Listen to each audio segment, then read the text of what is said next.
11월 14일 월요일입니다. 오늘은 마가복음 2장 1절부터 마지막 28절까지 말씀, 권세 중에 권세라는 제목으로 말씀을 나눕니다. 권세 중에 권세. 마가복음은 로마에 있는 로마 교인들, 핍박 중에 있는 교인들, 환난 중에 있는 교인들을 위로하고 그들에게 참 복음이 뭔가 그것을 설명하려고 하는 말씀이라고 했죠. 그래서 이 마가는 예수님이 하나님의 아들이신데 이 땅에 종으로 오셨다. 그래서 그분이 고난을 받고 그 고난을 통해서 고난 중에 있는 자기 백성들을 구원하셨다 라고 지금 선포를 하고 있어요. 그러시면서 예수님을 그 고난의 종으로 이렇게 묘사를 많이 하고 있습니다. 근데 마태복음하고 비교한다면 마태는 예수님에 대해서 구약 성경에서 예언되어 있는 메시아라고 자꾸 그렇게 설명을 하죠. 그래서 구약 성경을 아주 잔뜩 인용을 해가지고 예수님을 설명합니다. 그런데 이 마가는 예수님의 12 제자 중 한 사람이 아니었어요. 그래서 금요일날 말씀을 드렸던 것처럼 이 마가는 예수님의 이 사역 끝에 예수님을 만난 사람이에요. 예수님이 나귀를 타고 예루살렘에 들어가셔가지고 거기서 며칠을 보내시다가 이제 마지막 6월절 전날 만찬을 어느 집에 들어가서 만찬을 하잖아요. 그 집이 마가의 집이었던 거예요. 그러니까 그때 아마 마가는 그 이전에도 물론 예수님에 대한 소문을 들었겠습니다만도 직접 예수님을 현장에서 만나고 그래서 그 집이 이제 오순절 성령이 임하는 마가의 다락방이 되고 제자들이 가룟 유다를 대신해서 한 사람을 뽑는 120명이 모여서 투표를 하는 그런 장소로 이렇게 쓰임받죠. 그때 마가는 예수님을 직접 보고 그때 예수님이 그 성찬식을 하시고 겟세마네 동산에 제자 3명만 데리고 기도하러 올라가시잖아요. 그 기도하러 올라가는데 그 현장에 누가 있었냐면 마가도 있었던 거예요. 아마 잠자리에 들려고 이렇게 옷을 벗고 잠옷을 입었는지 그러고 있는데 예수님이 제자들과 따로 몇 명과 따로 이렇게 올라가니까 그 밤에 아마도 이불을 뒤집어 쓴 채 거기 따라 올라갔던 것 같아요. 그러다가 예수님이 그 성전 경비병들과 로마 군병들에게 잡히는 그 순간에 그 3명의 제자들이 뿔뿔이 도망갈 때 이 마가도 혼이불을 버려두고 도망을 쳤다 이렇게 기록을 하고 있단 말이죠. 그러니까 마가는 예수님의 12 제자들처럼 처음부터 예수님의 사역을 일일이 다 쫓아다니면서 눈으로 확인하지 못했어요. 자기가 경험하지 못한 일들이 많아요. 그러면 이것을 어떻게 복음서를 기록했을까요?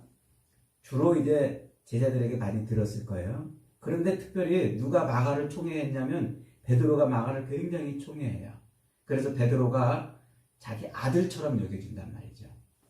그러니까 베드로 서신에 보면은 이 마가를 자기 아들처럼 여겼다고 이렇게 밝혀요. 베드로가.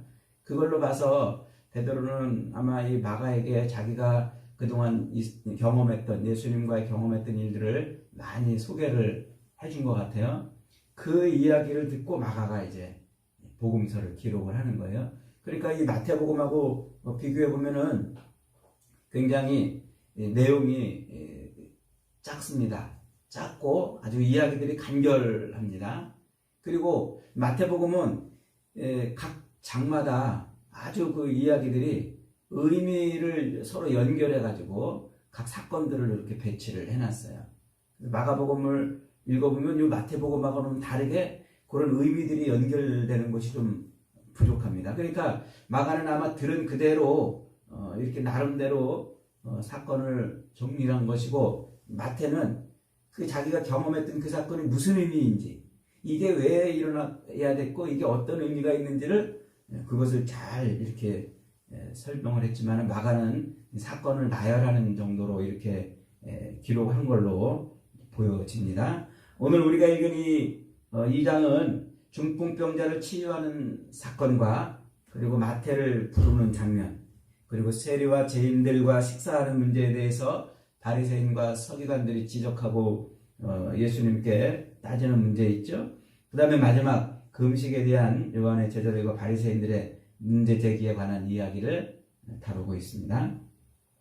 오늘은 이 특별히 중풍병자를 치유하시는 이 말씀을 통해서 지금 마가가 전하려고 하는 이야기가 무엇인지를 들여다보려고 합니다. 이 중풍병자를 고치는 이 이야기는 마태복음에도 기록이 되어 있고 마가복음과 누가복음에도 기록되어 있어요. 그러니까 이 이야기가 굉장히 중요하다는 거예요. 세 복음서가 그것을 다 다루었다는 이야기는 이 중풍병자를 고치는 이야기가 예수님의 사역에서 굉장히 중요한 의미를 차지하고 있다는 것이죠. 이 오늘 본문에서 한 중풍병자를 네 사람이 침상에 누워 예수님께 데려옵니다. 그러나 예수님이 앉아 계신 그 집안에 사람들이 너무나 가득 차서 들어갈 수가 없자 이 친구들이 어떻게 했습니까? 지붕을 뜯어서 그 지붕 밑으로 침상에 달아서 중풍병자를 내렸다, 이렇게 말하고 있어요. 그러니까 예수님이 그들의 믿음을 보시고 그 중풍병자로 하여금 일어나게 말씀을 하셨어요. 5절 말씀에 보니까 이렇게 말씀하세요. 예수께서 그들의 믿음을 보시고 중풍병자에게 이르시되 작은 자야 내 죄사함을 받았느니라, 이렇게 말씀하셔요. 그러자 그 자리에 누가 와 있었냐면 이 서기관들이 와 있었습니다. 서기관들은 이 마태복음 공부할 때 한번 말씀을 드렸죠. 서기관들은 율법을 기록하는 사람들이에요. 그런데 단순히 그냥 율법을 기록하는 그 기록자에 그치는 것이 아니라 모세 시대로부터 내려오는 그 율법을 해석을 해가지고 그 해석된 율법을 기록하는 사람들이었단 말이죠. 그러니까 이 율법의 최종 해석의 권위를 갖고 있는 사람들이에요. 이스라엘 사회는 율법이 통치하는 사회 아닙니까? 그러니까 이 율법을 해석하는 이 권한을 가진 사람이 최고 권한을 가진 사람이에요. 지금 우리식으로 따지자면 대법관들인 셈이에요. 아주 이스라엘 사회의 가장 큰 권한, 이 권력을 가지고 있는 그 사람들이 와가지고 예수님이 중풍병자에게 네 죄사함을 받았느니라, 이렇게 말씀하시는 걸 듣고는 속으로 지금 막 자기들끼리 지금 논쟁을 하는 겁니다. 아니, 저것이 신성모독적인 일을 하는구나, 이렇게 지금 속으로 생각했어요. 왜냐하면 그 시대에 이 이스라엘 백성들에게 있어서 죄사함의 방법은 뭡니까? 제물을 가지고 제사장 앞에 나가서 제사를 드리는 것. 그리고 제사장이 그 제물에 안수하고 제물을 태워서 죽이고 그 죄가 용서받았다고 선언해 주는 것. 그것이 죄사함을 받는 거예요. 그런데 지금 예수님은 그 제사라는 제도가 아닌 그저 와가지고 너 죄사함을 받았느니라, 이렇게 말하니까 그 제사장의 권한을 지금 흉내내고 있는 꼴이고 그 제사의 어마어마한 능력을 지금 거부하고 부인하는 그런 지금 형국이란 말이죠. 그러니까 이 서기관들이 율법을 가지고서 백성들을 통치하는 이 서기관들 입장에서 당연히 그런 반응을 보일 수 있는 거죠. 그러니까 예수님이 그들의 생각을 아시고 뭐라고 말씀하십니까? 야, 내가 저 중풍병자에게 일어나 네 상을 들고 걸어가라, 이렇게 말하는 거하고 네 죄사함을 받았느니라 말하는 거하고 어떤 말이 더 쉽겠느냐, 이렇게 물어봐요. 어떤 말이 더 쉬워요? 당연히 두 번째 말이 쉬운 거예요. 네 죄사함을 받았느니라, 이게 쉬운 거예요. 왜냐하면 중풍병자에게 일어나 네 상을 들고 가라 그러면 즉시 거기서 일어나서 가야 되잖아요. 그러니까 우리 생각에 일어나서 못 가면 그거는 아주 큰일 아닙니까? 그러니까 우리 생각에는 이 말이 훨씬 쉬운 거예요. 죄사함을 받았는지 안 받았는지 모르지만 하여튼 받았다고 말하면 그냥 되는 말이니까 그게 쉬운 말이라고 생각할 수 있겠죠. 그런데 예수님이 그러나 내가 뭐가 있어서 죄사하는 권세가 있는 것을 너희에게 알게 하려고 이렇게 말했다 라고 이렇게 말씀하셔요. 그러면서 중풍병자에게 야, 일어나 네 자리를 들고 걸어가라. 그러니까 그가 벌떡 일어나서 자기 상을 들고 걸어가서 많은 사람들이 영광을 돌렸다 하는 게 오늘 본문의 이야기입니다. 오늘 이 말씀에서 놓치지 말아야 될 것이 바로 그거예요. 10절의 말씀에 인자가 이 땅에서 뭐가 있는 권세? 죄 사하는 권세가 있는 줄을 너희로 알게 하려 했다 그래요. 이 죄 사함의 권세. 지금 이 마가가 말하고 싶은 것이 바로 이 죄 사함의 권세인 거죠. 세상에는요, 우리 인생을 지배하는 권세들이 여러 가지가 있어요. 첫째로는 자연의 권세가 있죠. 하나님이 천지 만물을 쫙 창조하시고 온 우주를 창조하시고 그 온 우주가 질서를 가지고 움직이도록 권세를 주셨어요. 그래서 이 자연의 권세는요, 인간이 감히 도전할 수가 없어요. 하나님이 온 우주 만물에 심어놓으신 권세이기 때문에 그래요. 그 다음에 도덕이나 법의 권세도 있죠. 그래서 각 나라마다 법으로 인간의 삶을 규제하는 거예요.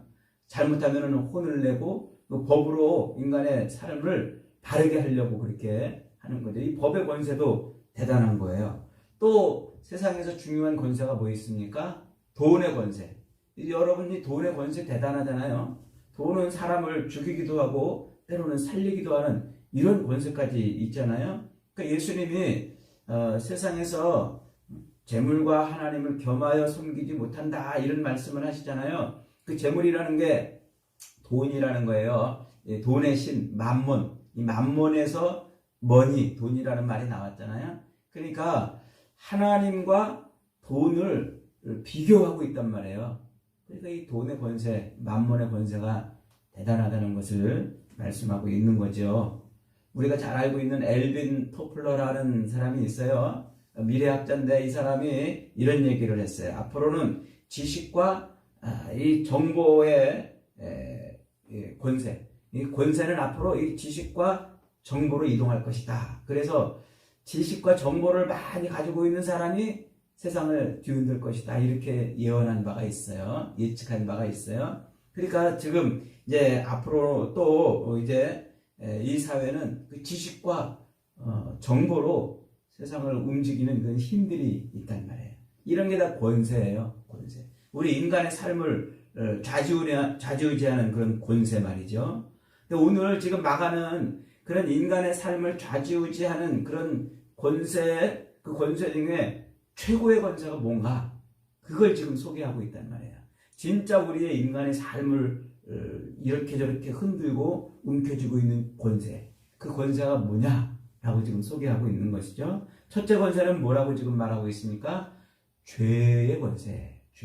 죄는 그렇게 우리 인간의 삶을 옴짝달짝 못하게 좌지우지한다는 거예요. 앞에서 얘기한 그 자연의 권세나 법의 권세나 혹은 또 돈의 권세나 지식과 정보의 권세 이런 것들도 우리 인간의 삶을 상당히 좌지우지하지만 죄만큼은 아니라는 거예요. 로마서 5장 12절에서 이러므로 한 사람으로 말미암아 죄가 세상에 들어오고 죄로 말미암아 사망이 왔나니 이와 같이 모든 사람이 죄를 지었으므로 사망이 모든 사람들에게 이르느니라. 그래서 이 죄는 인간을 어떻게 하는 거예요? 죽이는 사망의 힘으로 움켜쥐고 있는 그런 권세를 가지고 있다는 거예요. 그래서 이 죄의 권세에 붙들리면 우리 인간은 어떤 존재처럼 된다? 중풍병자처럼 된다는 거예요. 죄의 권세에 사로잡히면 우리 인간은 중풍병에 걸린 것처럼 된다는 거예요. 중풍병. 그래서 지금 마가는 지금 이것을 은유로 쓰고 있는 거예요. 중풍병에 걸리면 꼼짝 못 하잖아요. 자기가 하고 싶은 대로 아무것도 못 하잖아요. 뭐 움직이지도 못하고 말도 못하고 걸어가지도 못하고 남이 시키는 대로 남이 움직여주는 대로 움직이는 존재가 되는 거예요. 그게 이 죄의 권세에 사로잡히면 그렇게 산다는 거예요. 그래서 죄의 권세에 사로잡히면 첫째로 하나님께 대해서도 중풍에 걸려요. 그래서 이 죄인들은 하나님을 알지 못해요. 하나님을 알아도 이 죄에 사로잡혀 있으면 하나님을 올바로 예배하지 못하죠. 찬양하지도 못하고 기도하지도 못하고 감사하지도 못해요. 그게 죄에 사로잡힌 죄의 권세에 붙들린 그런 모습이라는 거예요. 또 이 죄의 권세에 붙들리면 사람들과의 관계에서도 중풍병이 오는 거예요. 마비가 오는 거예요. 마음으로는 사랑하고 살고 싶고 마음으로는 저 사람하고 좋은 관계를 맺고 싶고 그런데 실제로 살면서는 늘 바라보면 미움이 생기고 화가 나고 그런다고 그러잖아요. 부부간에도 내가 좀 남편 잘해줘야지, 아내에게 잘해줘야지. 그러고서 그 다음날 눈 떠서 딱 보는 순간 막 화가 치밀어 오른다면서요. 그러니까 이게 뭐냐, 죄의 권세에 사로잡혔기 때문에 그랬다는 거예요. 그러니까 마음은 있는데 움직여지지 않는 거예요. 또 세 번째로는 또 이 사회적 중풍, 사역적 중풍에 걸리는 거예요. 사역적 중풍. 자기 일에 대해서. 그래서 주부가 가정의 일을 가정일 생각하면 머리가 지끈지끈 아파가지고 막 가정일 내팽개치고 놀러 다니고 직장 생활 하기 싫고 이런 것. 그게 왜 그러냐?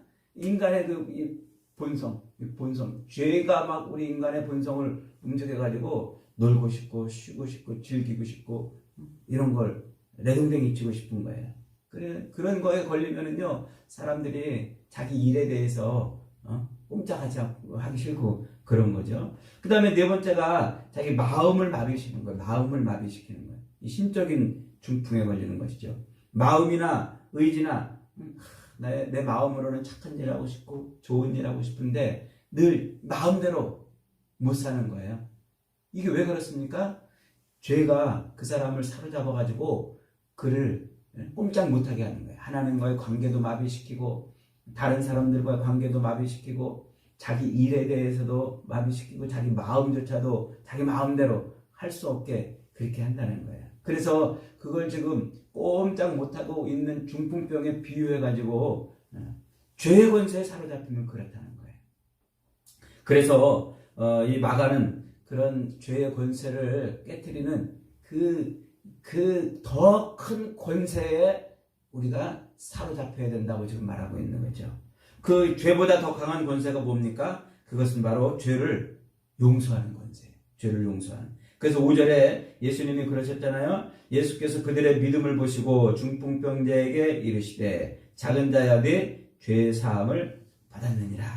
지금 이 마가가 밝히고 있는 것은 예수님이 그렇게 죄를 사해 주시는 뭐가 있다? 권세가 있다. 권세가 있다. 그래서 이 권세를 누려야 된다는 거예요. 죄의 권세에 사로잡혀서 하나님과의 관계가 마비되고 다른 사람들과 관계가 마비되고 자기 일에 대해서도 마비되고 자기 마음조차 자기가 움직일 수 없는 그런 불행한 삶을 살 것이 아니고 예수님의 죄사함의 권세 아래서 그 모든 죄로부터 자유함을 누려야 된다. 지금 말씀하고 있는 거예요. 여러분, 오늘 마가가 선포하는 복음이 바로 그거예요. 우리의 모든 것을 움켜쥐고 우리를 옴짝달싹 못하게 하는 그 모든 죄의 권세를 예수님으로 깨트려야 된다는 것이죠.